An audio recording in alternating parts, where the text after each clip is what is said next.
hard thing is that most people who have experienced the kind of trauma where it is compounded trauma, complex trauma, where it's in layers, family, um, um, maybe ritual or church oriented, that it comes out of the church, whether it's governmental, when you have all three of these that are sort of layered, the pain is immense. And it's kind of like, I don't want to go there. I don't want to know.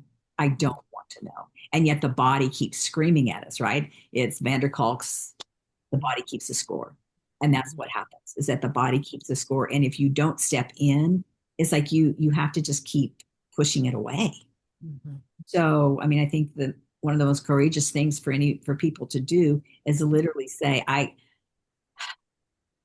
get flooded by all these memories that are here. I mean, obviously, as a therapist, I can't control that, but to the degree that I'm able to, allow,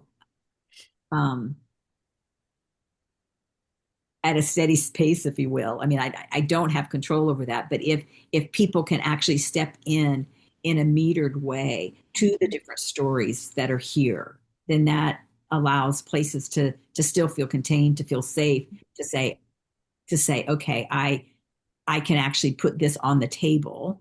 And, we have a process I have a process of helping people literally clear in their own bodies what has gone on and the memory that's there. And it doesn't mean that they have forgotten it, and it doesn't mean that it doesn't exist, but it does mean if it has been locked away, if you will, and they've dissociated from it. I mean, our bodies have the ability to put memory outside of space and time. I think I've said that before, but to bring it back into time and allow that memory now to be brought.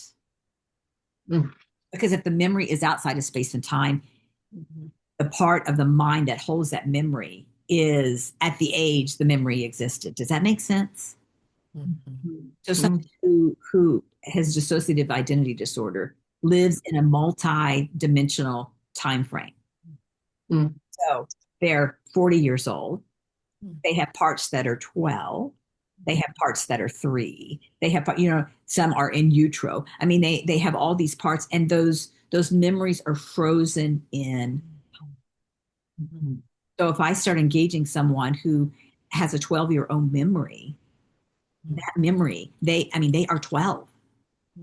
Kind of what TJ was saying about the littles of individuals' minds and their hearts. And so to bring that memory into real time, not outside of space and time, allows the adult individual then to know what happened to this little one and begin to engage it in a way that is they're no longer 12. That memory of 12 is brought into today, and they can hold it as the adult 40-year-old that they are.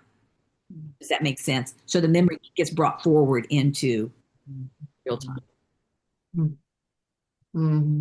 That's a mouthful. Sorry. Well, it gives you a glimpse. It gives you a glimpse too of how then evil can take advantage,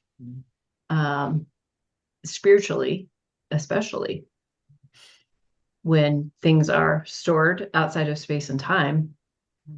There's a lot that can happen spiritually, and it's deep waters that the church as a whole hasn't gone yet.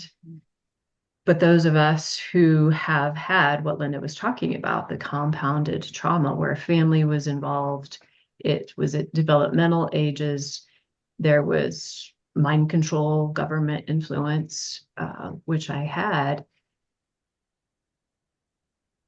Parts of my mind have been entangled in many places.